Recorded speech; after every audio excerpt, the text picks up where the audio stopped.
सभी संस्कृत प्रेमियों, आप सभी का स्वागत है द संस्कृत एजुकेशन परिवार में। इस द संस्कृत एजुकेशन की छोटा सा प्रयास है कि आप इसके छोटे छोटे वीडियोस से खुद भी संस्कृत सीखो और दूसरों को भी सिखाओ। तो आज का हमारा विषय है व्यवहारिक संस्कृत शब्दकोश। तो जैसे कि आपको पता है द संस्कृत एजुकेशन उद्देश्य आप सबको क्लियर ही है। तो आज का हमारा बहुत बड़ा विषय है शब्द भंडार संस्कृत। संस्कृत सीखो और सिखाओ, क्योंकि हमारा यह उद्देश्य कभी नहीं भूलना कि हम लोगों को कि हमें पहले इन वीडियो से खुद सीखना है और दूसरों को सिखाना है। तभी तो जो मैं बात बोलूंगा आपको समझ में आएगी, क्योंकि हमारे इस चैनल का एक बहुत बड़ा उद्देश्य है जो आप सबको मैं शेयर करना चाहता हूं। हमारे इस चैनल का एक मकसद है कि संस्कृत भाषा की हमेशा उन्नति हो, विकास हो, हर जगह फैले और उसका प्रमोशन हो। तो संस्कृत लैंग्वेज पूरे देश में और विदेश में सब सरलता से समझ पाए, सीख पाए और दूसरों को सिखा पाए। तो यदि आपको भी इन चीजों को सीखना है तो जुड़ जाइए द संस्कृत एजुकेशन परिवार में। चलिए आगे बढ़ते हैं। जैसा कि आप सबको पता है, आज मैं आपको सिखाने वाला हूं पारिवारिक संबंध।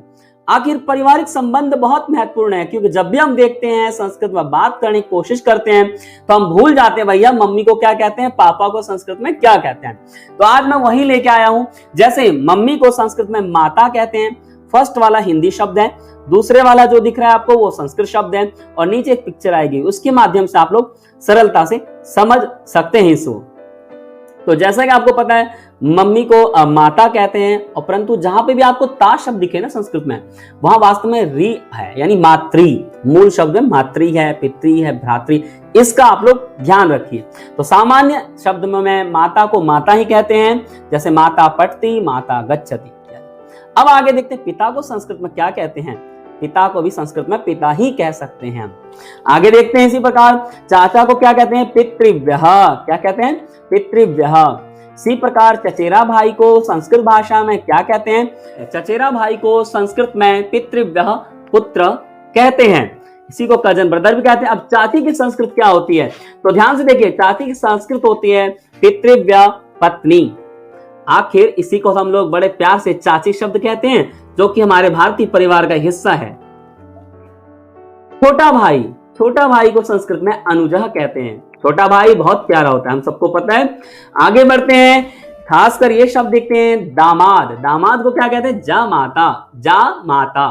आप दामाद, जैसे कि आपको पता है जो भी होते हैं घर में, दूल्हे या आपके जीजा जो भी लगते हैं, उनके आपके मम्मी पापा उनको दामाद कहते हैं। आखिर आगे देखते हैं देव, अर्थात भगवान को देवा ही कहते हैं। इसी प्रकार देखते हैं दादी को संस्कृत भाषा में पितामही कहते हैं। और इसी प्रकार ननद को संस्कृत भाषा में ननांदा कहते हैं। इसी प्रकार नाती को नप्ता कहते हैं। आप सबको पता है नाती को नप्ता कहते हैं संस्कृत भाषा में। इसी प्रकार पोता को संस्कृत में क्या कहते हैं, पौत्रः। जैसे देख लीजिए, आप सबको पता है हम सबके दादा हमें प्यार करते थे और प्यार से पोता बोलते थे, तो उसी को संस्कृत भाषा में पौत्रः कहते हैं। आगे देखते हैं नतनी को संस्कृत भाषा में नप्त्री कहते हैं। नप्त्री याद आ गया होगा आपको, नतनी। इसी प्रकार से नाना जी को संस्कृत भाषा में मातामह कहते हैं। मातामह। और पति को सबको पता हस्बैंड को संस्कृत में पति कहते हैं। आगे देखते हैं पर नाना को संस्कृत में प्रमातामह कहते हैं। क्या कहते हैं, प्रमातामह। आपको समझा दूं परनाना कैसे कहते हैं, हमें अक्सर थोड़ी कंफ्यूजन भी हो जाती है, तो इसको समझना बहुत जरूरी है। आखिर नाना कैसे हुए, देखिए ये आप लोग हैं, मान लो आप लोग नाना किसको कहते हैं, देखिए आपकी मम्मी के मम्मी और पापा ये हुए, और यानी मम्मी के मम्मी पापा, यानी उनके भी जो पापा हुए उनके भी जो पापा हुए उनको कहते हैं परनाना। तो उम्मीद है आप लोग समझ गए होंगे परनाना किसे कहते हैं। अब समझाता हूं परदादा किसे कहते हैं। देखिए ध्यान से, यानी आप हैं, आपके पापा और उनके पापा के पापा को परदादा कहते हैं। इसको संस्कृत में प्रपितामह कहते हैं। इसी प्रकार से देखते हैं ससुर, जो कि बहुत प्रसिद्ध शब्द है भारतीय परिवार में, उसको स्वसुरः कहते हैं। स्वसुरः अर्थात ससुर दोनों हो सकते हैं, आपके मम्मी के भी ससुर हो सकते हैं, इसी प्रकार से भाव ये भी निकलता है कि आपके पिताजी के भी कोई ससुर हो सकते हैं, तो उनको स्वसुरः कहते हैं। अब ये बड़ा प्यारा शब्द है भारतीय परिवार में, आपको पता है मौसा, मौसा मौसा सुनते ही बड़ा प्यार आ जाता है ना, मौसा लोग बहुत प्यार करते हैं आपको। संस्कृत भाषा में उसी को मातृस्व श्रीपति कहते हैं। अब यहां देखिए सगा भाई, सगा भाई तो भैया बड़े बचपन का दोस्त होता है हमारा सबसे बड़ा, उसी को संस्कृत भाषा में सहोदर कहते हैं। साला, श्यालह कहते हैं। साला क्या शब्द है मैं बता दूं, श्यालह क्या शब्द है आपको। सबसे पहले साला शब्द हम प्रयोग करते हैं, जैसे कि मान लीजिए आपके साला किनको बोलेंगे, देखिए मम्मी के भाई को आपके डैडी साला कह सकते हैं, यानी आपके पापा साला जो जिनको किनको कहेंगे वो होंगे मम्मी के भाई, श्यालह। इसी प्रकार से आप एक और शब्द देखिए सास, जो हमारे भारतीय परिवार में बहुत फेमस है, उसको स्वश्रुह कहते हैं, स्वश्रुह कहते हैं। और इसी प्रकार से आगे बढ़ते हैं परदादी, परदादी को समझना थोड़ा सा आसान है, समझ लेते हैं कैसे होता है। प्रपितामही, इसको कहते हैं संस्कृत प्रपितामही। जैसे आप हैं, आपके पापा और पापा के पापा और उनकी पत्नी को कहते हैं परदादी, यानी आपके पापा और उनके जो पापा और उनकी जो मां होंगी उनको कहेंगे परदादी। ठीक है, अब आगे बढ़ते हैं। पुत्र, पुत्र तो सामान्य पुत्र ही है, पुल्लिंग शब्द है, आत्मजा में भी पुल्लिंग शब्द है। जैसा कि मैं बार बार समझाता हूं भैया, देखो शब्द कोशों को बड़े टेक्निकल तरीके से समझिए आप। प्राय मेरी कोशिश ही होती 99% कि जिनके पीछे विसर्ग है वे सारे शब्द पुल्लिंग हैं, और जैसे अ और विसर्ग, और जहां आ या बड़ी ई है वे सारे शब्द स्त्रीलिंग हैं। प्रायः एक्सेप्शन हो सकते हैं, परंतु समझने का आप कोशिश कीजिएगा। और जहां मां हलंत होंगे वे सारे शब्द नपुंसकलिंग होंगे। तो पुत्र से आप समझ गए पुत्र। अब आगे बढ़ते हैं पुत्री, पुत्री को संस्कृत में भी पुत्री कहते हैं, आत्मजा भी कहते हैं। तो आप सबके पापा आपको बड़ा प्यार करते हैं ऐसे ना, पुत्री को सब लोग करते हैं। अब यहाँ एक बहुत प्यारा शब्द है पुत्र की पत्नी, अर्थात पुत्र की पत्नी को पुत्र वधू कहते हैं, आखिर सनुषा भी कहते हैं, पुत्र वधू सनुषा। कैसे देखें, मान लीजिए ये हुए मम्मी पापा, ये इनके पुत्र हुए और ये इनकी पत्नी हुई, इनको पुत्रवधू कहते हैं। आगे बढ़ते हैं फूफा, फूफा भारतीय परिवारों में बड़े प्यार शब्द लिया था फूफा, इसको संस्कृत भाषा में पितृस्व श्रीपति कहते हैं। अब देखिए कैसे हुए फूफा जी, जैसे मान लीजिए आपने कहा ये आप हैं, ये आपके पापा हैं और ये उनकी सिस्टर हैं, और उनके जो हस्बैंड होंगे उनको हम लोग फूफा कहते हैं। अब आगे बढ़ते हैं फुफेरा भाई, इसको क्या कहते हैं, पैतृस्व से यह। फुफेरा भाई क्या कहते हैं, पैतृस्व, पैतृस्व से यह, अर्थात फुफेरा भाई। आगे बढ़ते हैं बड़ा भाई को क्या कहते हैं, अग्रजः या ज्येष्ठः। बड़ा भाई बहुत प्यार करता है हम लोग, है ना जी, सबको पता ही है। बड़ी बहन, बड़ी बहन को क्या कहते हैं, अग्रजा। बड़ी बहन भी बहुत प्यार करती है, समय पे चॉकलेट देती है, सब कुछ देती है, तो अग्रजा। आगे देखते हैं बहन, सिंपल बहन है, छोटी है जो भी है, आज उसके लिए आप भगिनी शब्द का प्रयोग कर सकते हैं, इकारांत में नदी की तरह चलेंगे, और स्वसा, स्वसा का प्रयोग कर सकते हैं लता की तरह, तो भगिनी। यस, बहन भी बहुत प्यार करती है ना आप लोगों को।